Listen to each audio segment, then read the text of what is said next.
Welcome to the Paying It Forward podcast, episode 11.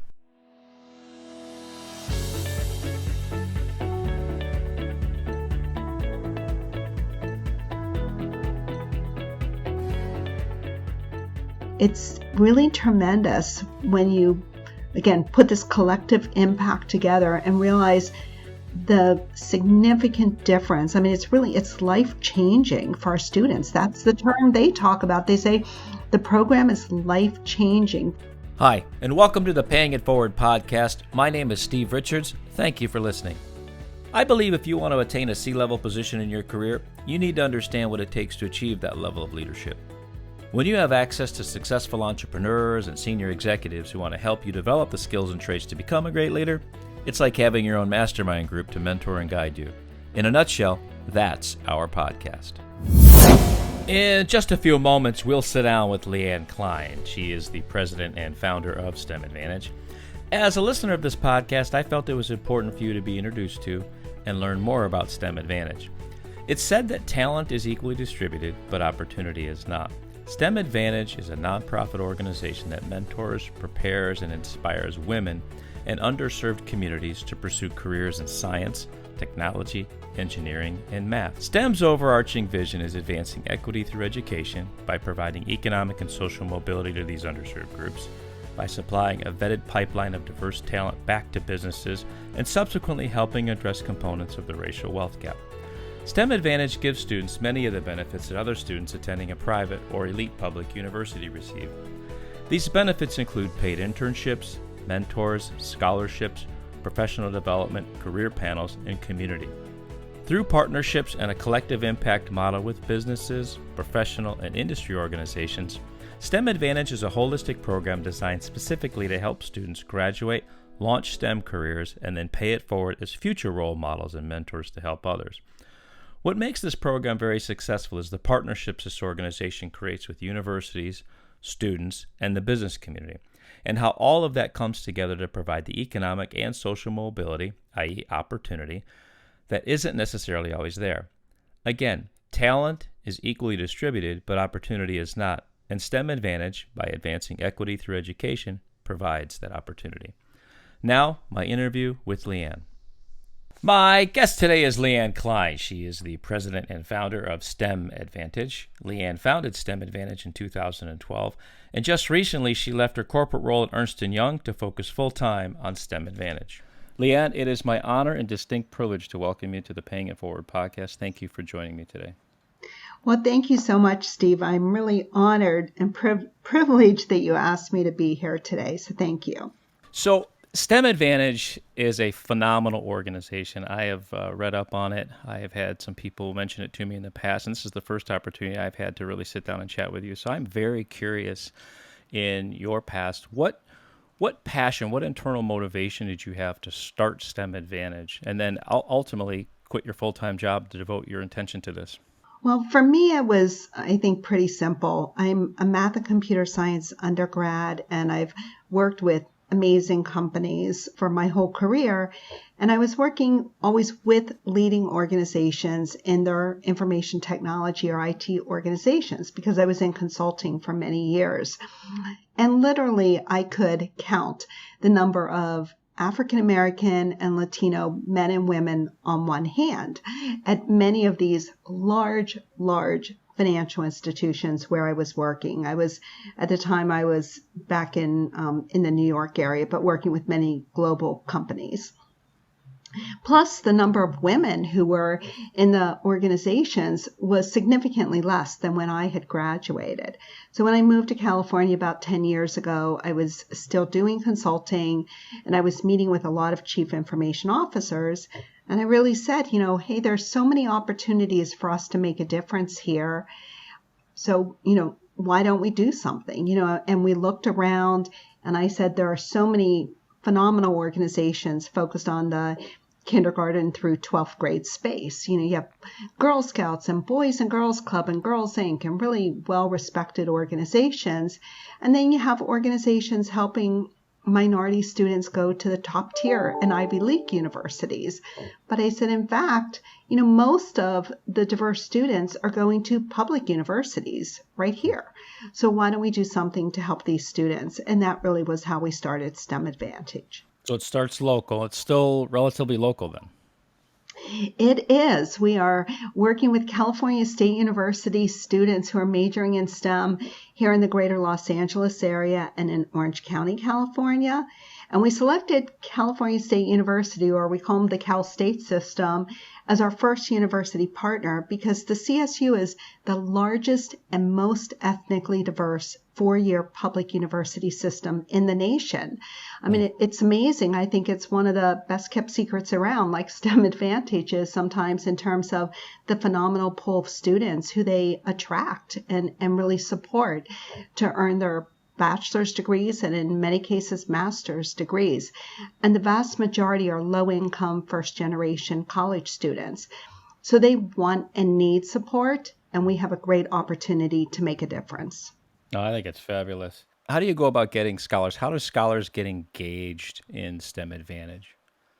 That's a great question. We have, really great partnerships with our campuses where we go to different organizations on campus like Society of Women Engineers or National Society of Black Engineers, their campus chapter, or some of the campuses have a Women in Computer Science and Engineering organization. And so we really go to these organizations that attract a diverse student body. And we tell them about our program and we invite them to apply. We also have relationships with professors on campus, with different folks who are part of the career success centers. And of course, our students, quite honestly, our students and our alumni are the absolute best ambassadors for our program. And they really spread the word through their classes, through their organizations, through their communities. Now, how do you go about the opposite side of that coin, the flip side? How do you go about bringing mentors into STEM? So for mentors, it's all about reaching out to our personal and professional networks. I think many of us who are involved with STEMadvantage, we are technology professionals or engineering professionals, and we've been in the industry for a number of years. So one, we have large networks thanks to, LinkedIn, for example. Many of us can stay really well engaged with our networks and with professional organizations like Society for Information Management. Their Southern California chapter has been a supporter of ours for many, many years, really from the beginning. And that's a great professional organization, and we reach out to them as well. Plus, we reach out to corporate partners to engage their people in their employee resource groups, because at many of our partner companies, they have professionals at all levels who really want to make a difference and are looking for opportunities to get involved. So by going to these employee resource groups or ERGs, using our liaisons, asking, would you mind sending a note, to the people in your ERGs and asking if they'd like to help, or learn more, please reach out to, in my case, reach out to Lee Ann. It's worked really well. And then we have a lot of mentors who really enjoy what they're doing. So they spread the word to either people who they've been mentoring or to others. And our scholars, as they graduate, many of them become as alumni, they become mentors because we have a pay it forward component to our program. So we're very much so aligned with you in terms of pay it forward. We think that's a really, really important concept. So as our alumni graduate and start to work for these great organizations and now have some time that they can give back, they make excellent mentors because they've been there. Many are, from a low income, first generation background. They can relate to students. They can talk about the whole college to career transition in ways that some of our professionals who've been working, 5, 10, 15, 20 years have a different perspective from a mentoring relationship. So we have really a broad range of mentors and many opportunities for people to engage at all levels. So I had the opportunity to interview one of the mentors that's inside the program. During my conversation, it was really interesting because one of the things that we talked about was how let's say a scholar could be in the midst of college, could be a freshman or a senior, anywhere in between, and is actually mentoring back to other students as well. So I think that's a fascinating concept of, hey, you're in the program and now you're sort of eating your own dog food, right? You're in the program and you're turning around and giving back, or paying it forward, if you will, at the same time you're actually experiencing being mentored by someone. So I think it's a great concept. We also have a lot of our students who are mentoring and become role models for their siblings, for younger sisters and brothers, which I think is so cool. We have a number of family members who are part of our program now where a brother recommended his sister, or, we just really like that concept a lot, where they become mentors, for other young kids, in their churches, at local organizations. And I think it's so important because, again, students and young people can relate often more to other young people than they can to some of us who are much older. I mean, you think about the phenomenal influence that a very talented, person like Billie Eilish has, in terms of young people, for example, or Naomi Osaka or others, right? I mean, so accomplished, yet, they're role models and young people look up to them. And so I think it's so important in terms of the opportunity our students and scholars and then alumni have to make a huge impact, on the broader community, and especially on the diverse community, low income, first generation kids, more young women in STEM, more Black and Latinx students in STEM. I hadn't realized the impact a first generation person could have on their own household versus their neighborhood versus, their city kind of deal. It's nice where it starts in a small circle. The first person to get in is opening doors, and that person almost has an obligation, although they don't really have an obligation, but it is incumbent upon them to share that, to go back and help younger family members or other family members, cousins, aunts, uncles, that kind of thing. It works really, really well. Whenever we started STEMadvantage, we had thought about, the whole pay it forward concept. For people who are listening to the podcast who saw the Kevin Spacey movie, Pay It Forward, many years ago, that's where we really based the concept on. And whenever students apply for our program, we really ask just two questions. And one is, if selected, how will you pay it forward?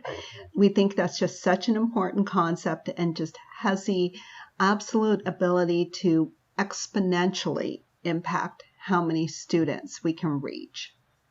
Well, it's interesting. You don't really realize as a human being, I don't think on a casual day-to-day, you don't really realize either, the number of people you just run into each day that you may never see again, or the number of people you see frequently that you have an impact on, but you never measure that impact either until something's gone, which is unfortunate, or you actually sit down and reflect upon it. So it's really fascinating. I like that question. I told you that previously. I like that question a lot because it forces somebody to think about not only what am I going to receive and take out of this or give back, but what am I really going to give back in the future? Because in the end, that's really what it's all about, is making sure that we can bring everybody along, and the more people, the better, but bring them in a situation where it's in their best interest to not only receive, but also to give, better to give than receive kind of deal. So I think it's really great that you asked that question. It's a great question to ask because every day we should be asking that question. Hence the reason I started this podcast. I think there's ways that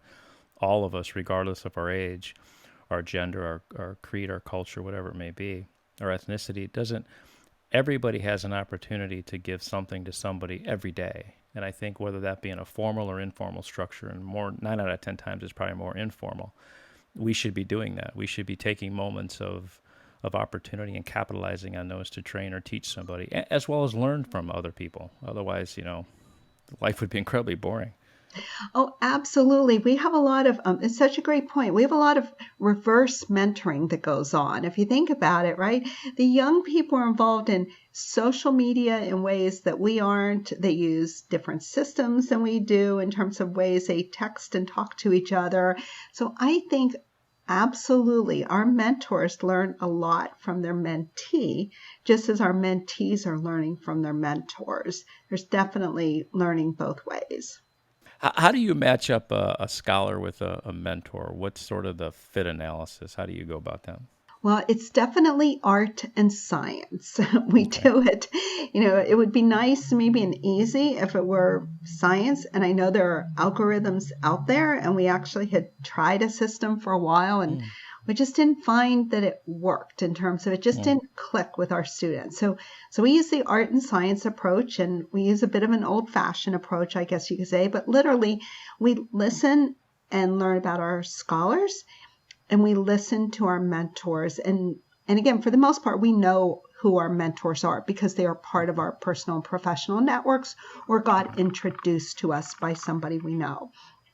So we look at the students' interests, we look at the mentor's experience, and we match up, sometimes based upon skill set. For example, if a student is really interested in information or cybersecurity, we will look for a security professional to be their mentor.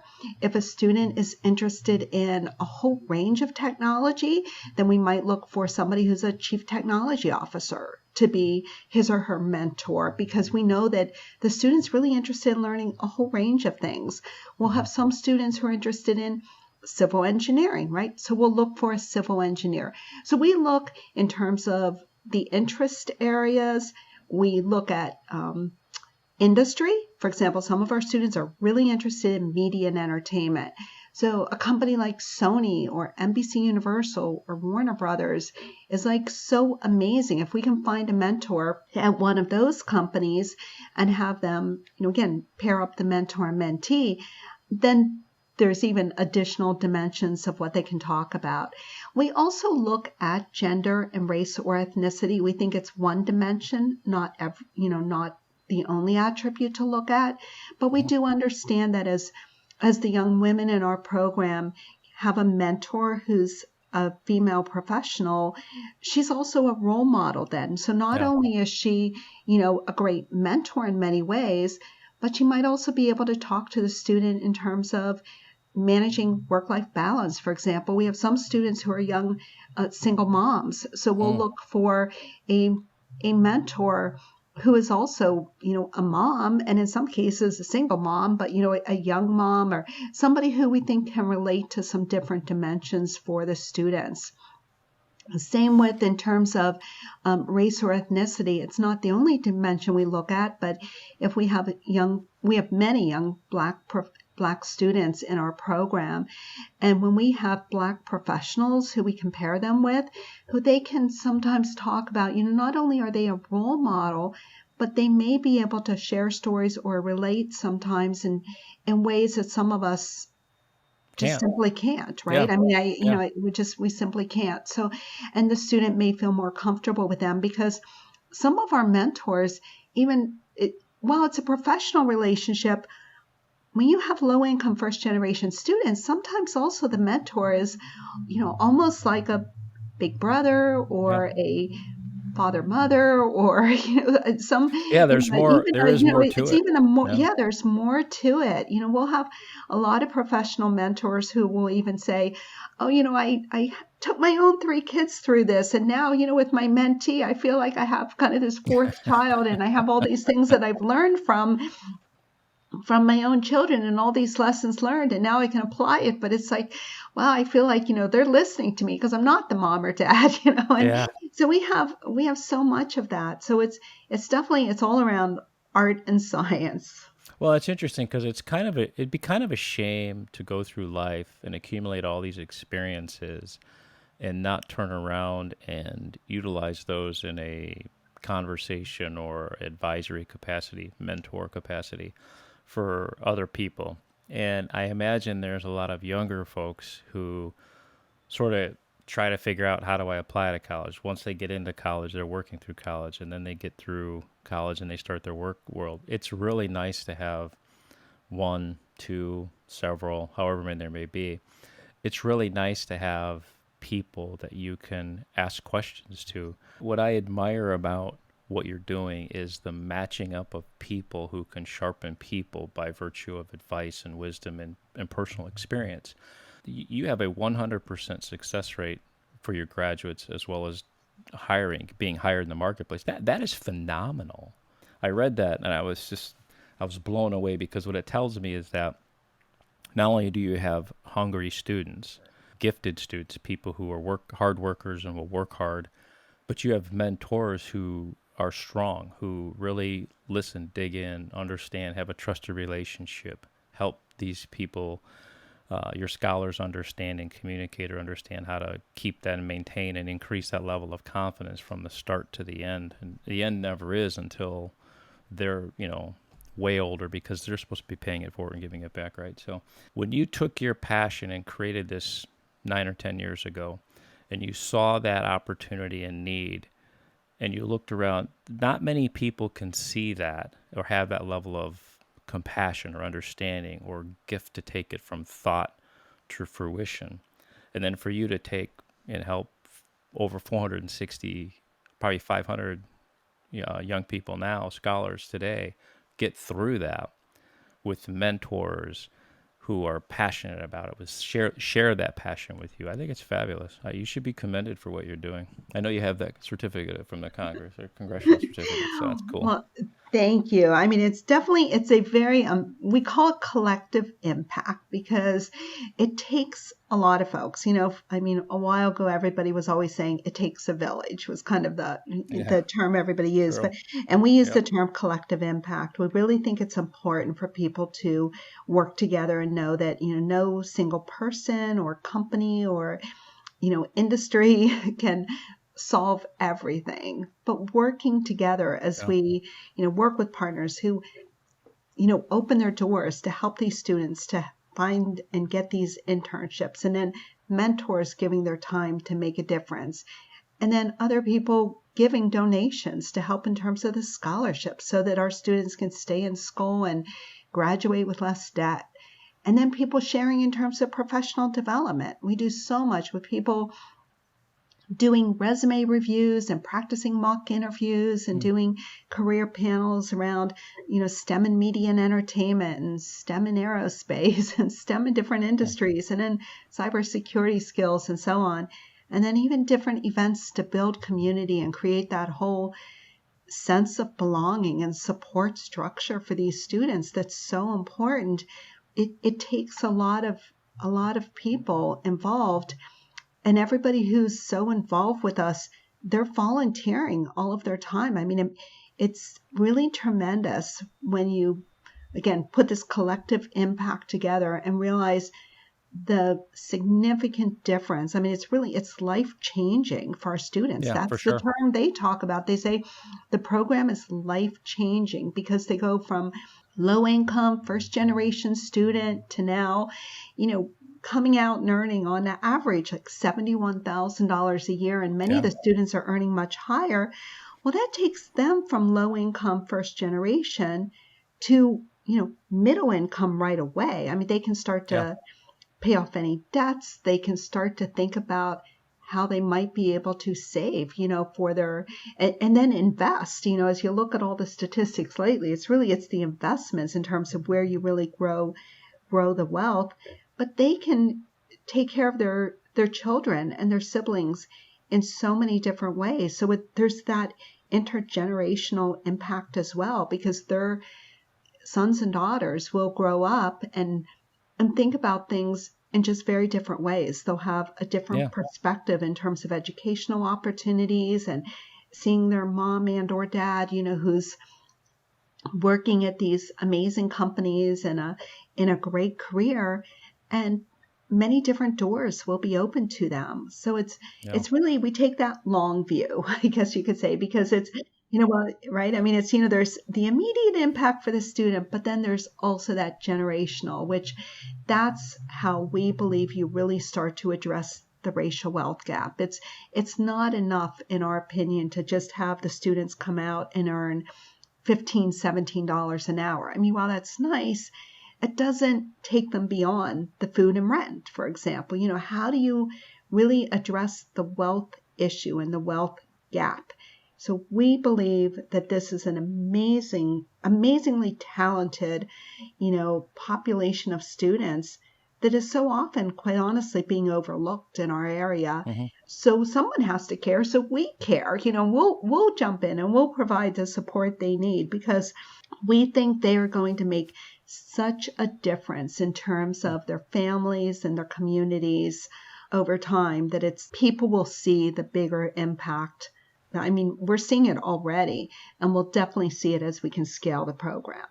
Can you share how many mentors you have active in the program or have had all time? Have you had hundreds? I think I That's have great. over 400 mentors, Oh, that's because we awesome. have class, cohorts that overlap. So we've had well over 400 mentors. So we've talked about how a scholar gets engaged. We've talked about how a mentor gets engaged. We've talked a little bit about how the university gets engaged, really sort of through the campus visits or the campus connection, if you will. Maybe explore a little bit more for me about how a company can get involved. Let's suppose an organization would like to be involved, but maybe they bring mentors, maybe they don't. They bring financial resources. How does a company focus on supporting you? Well, I appreciate that question, Steve, and I'm glad you asked. First of all, we have a great website, stemadvantage.org, Okay. O-R-G, because we are a 501c3. If people visit our website, stemadvantage.org, the first thing you'll see is this great video that really showcases a number of our scholars and alumni talking about the program.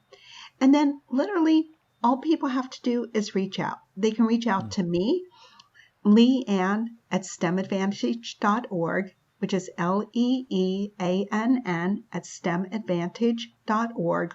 Or if you forget my name, you can just send a note to info at stemadvantage.org, and that'll get over to me as well. And we are always looking for companies that want to be involved. In March, the Los Angeles Business Journal honored STEM Advantage as Diversity, Inclusion Plus Equity Nonprofit of the Year. And we are Congratulations.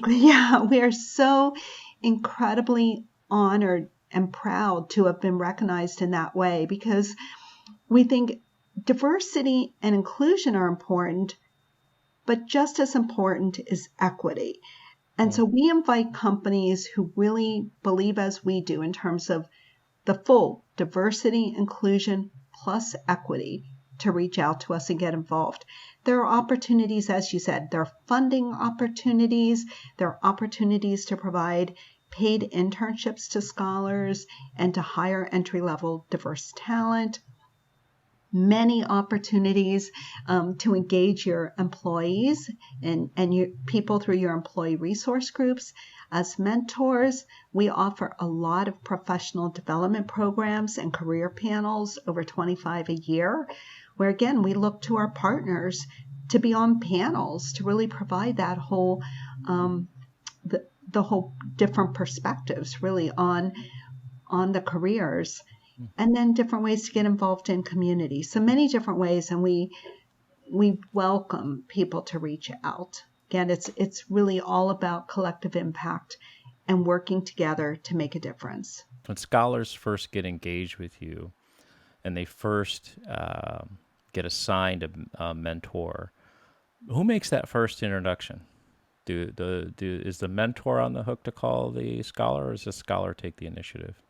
Well, we ask our scholars to take the initiative. We do an introduction. So we Got it. will make an email introduction with a mentor's name, and we'll send the mentors also their LinkedIn link so that the student knows something about them and their contact information, because we're including the mentor on the email introduction.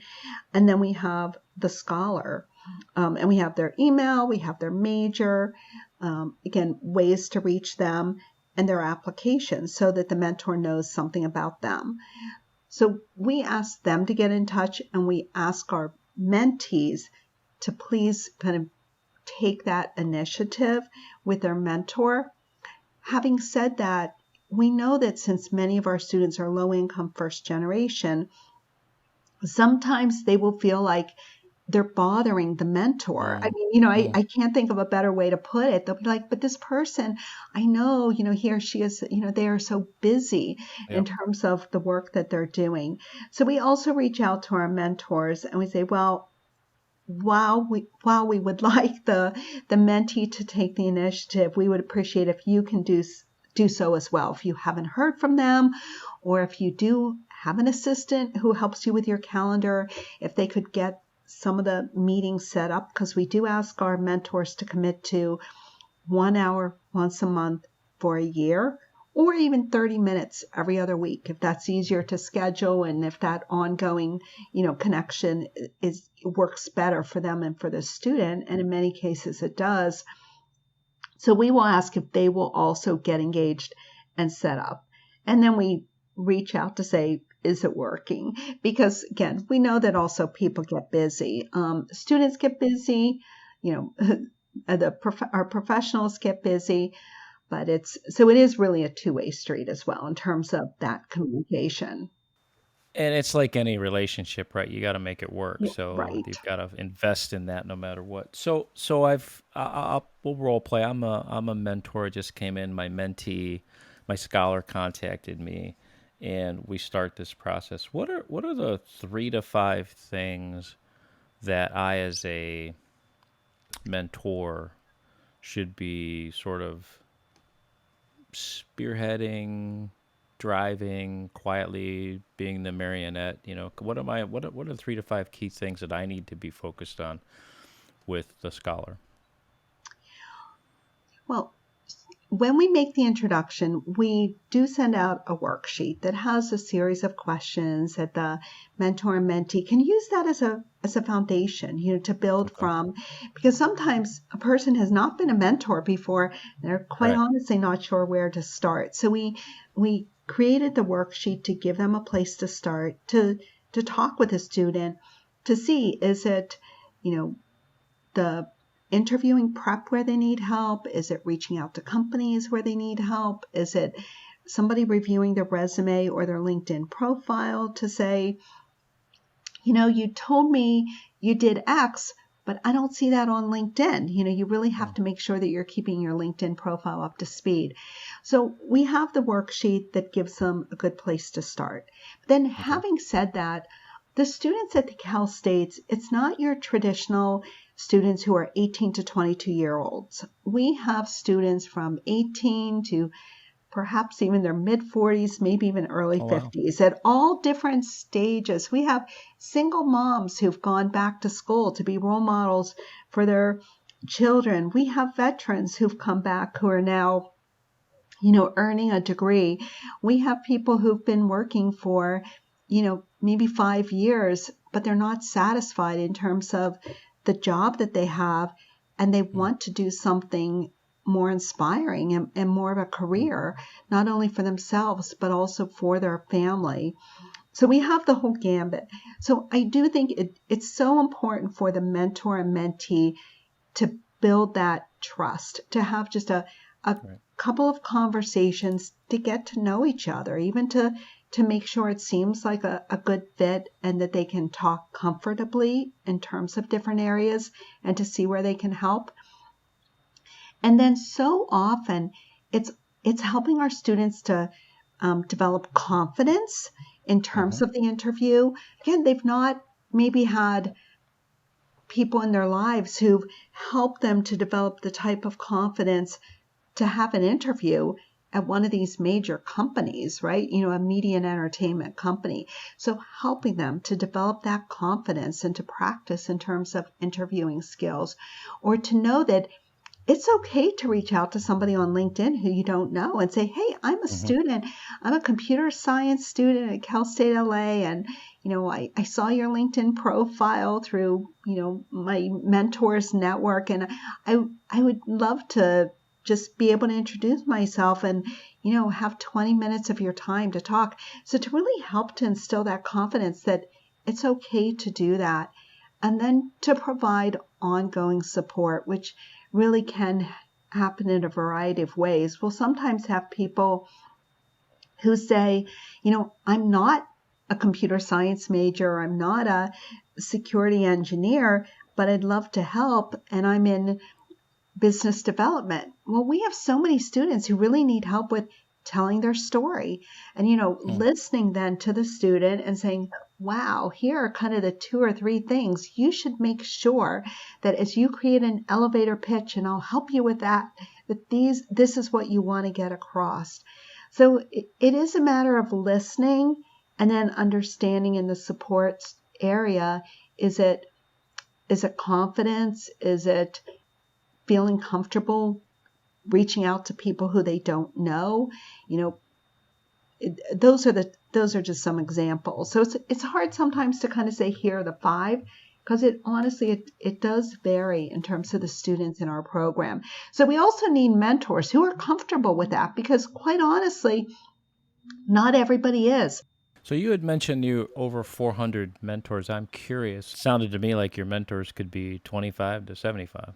So yeah, absolutely. Yes. That's Actually, great. we do have, yes. I mean, we have alumni who are mentors. So again, they are just new out of school, but really helping students in terms of that college to career transition. We have retired executives who now have a little more time, who want to give back, who have years of wisdom and many, many contacts, who are happy to be mentors, and they're phenomenal. We have young professionals who, it may be their first career out of school, and they may have gone to one of these top, private universities or Ivy Leagues, but they want to make a difference, because so many young people today want to make a difference, and they're coming in, and even to their companies are getting really involved in terms of the employee resource groups, and they're reaching out to organizations like us saying, wow, I would love to make a difference. I wish somebody had helped me when I was going through school, but I happened to, come out and get a really good job. So now I want to be able to help somebody else. So you're absolutely right. It is the whole range. And when we talk to our students, we call them get to know you sessions. And then we have ongoing conversations with our students all the time. We try to gauge, what type of mentor would be best for them? Like, at what stage are they? A sophomore, for example, in our program may really need somebody who's a recent alumni who has just gone through, for example, the same university as they have in the same major, who can answer some of those questions that some of us who've been out for 20 or 30 years can't do, versus some of our students who are now going into their senior year, and they're really exploring that career path and the various opportunities out there. We'll pair them often with somebody who is, a senior vice president or a CIO or a retired executive, or somebody who has a broader career path and a broader network to really help them then as they are preparing to launch their career and the whole job search. So that's why, again, I kind of go back to it's art and science in terms of how we do the pairing. Yeah, I could see that, and I could see how when you match people up, you kind of have to work the two together to come up with a good fit. I don't know. I'm very fascinated at what you've accomplished. I'm vicariously proud of you. Well, I appreciate that. We even have one of our young scholars. She wanted to start a program in her school around media and entertainment, and her mentor is with Heidrick and Struggles, and also happens to be on our advisory board. So what Angela did is she actually arranged a whole series of conversations for her mentee to meet with people from all these different studios to then help her to design a program around media and entertainment for other students at her school. I mean, that's an amazing way that is awesome. In terms of even a broader type of, broader impact of what they were able to do through that mentor-mentee relationship That is so to really cool. help so many more. So it was phenomenal. What does STEMadvantage need today? What do you guys need the most of? Do you need more scholars? Do you need more mentors? Do you need more money? More universities? We need funding to scale our program. To be honest, we're an organization that has been all volunteer driven to date. And in order to scale the program to help many more students, it's all around money. We need to be able to bring us, add a small program team.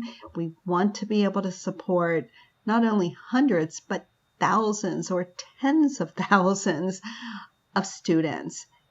And it all comes down, quite honestly, to money. Because then also many of the companies and organizations that have money probably also have internship opportunities or entry-level opportunities, or have employees who can be mentors. So it's also then you can have the multiple relationships with those firms. But at the end of the day, like any nonprofit, it's money. What about STEMadvantage, the organization, the vision, the goal? What have I not asked you that you want to make sure we articulate to folks listening? I think sometimes people see that they see that we're helping students who are earning a bachelor's degree, and they'll say, well, so they don't need any help. There's other students who need more help who may never go to college, for example, kind of opportunity youth. And so if a student's already earning a bachelor's, why do they need support? And I'll say, well, okay, if you're a parent of a student at an amazing school like USC or UCLA or Stanford or Berkeley or Harvard or Yale or MIT, are you saying to your son or daughter that they no longer need support? I mean, of course they do, right? So why are people always questioning why students who are earning a bachelor's degree, who are low-income first-generation students who have amazing talent and hard work and grit and are working 20 to 40 hours a week while putting themselves through school, I so often get asked, well, why do we need to help these students? Like, well, just think about it. Somebody is helping those students at the private schools, so why don't these talented students deserve that same type of support? And that's really why we created STEMadvantage. We said we wanted to help level the playing field. We always use the term help level the playing field for students who have talent but don't have those same opportunities and networks as students attending a private or elite public university system, because they deserve support too.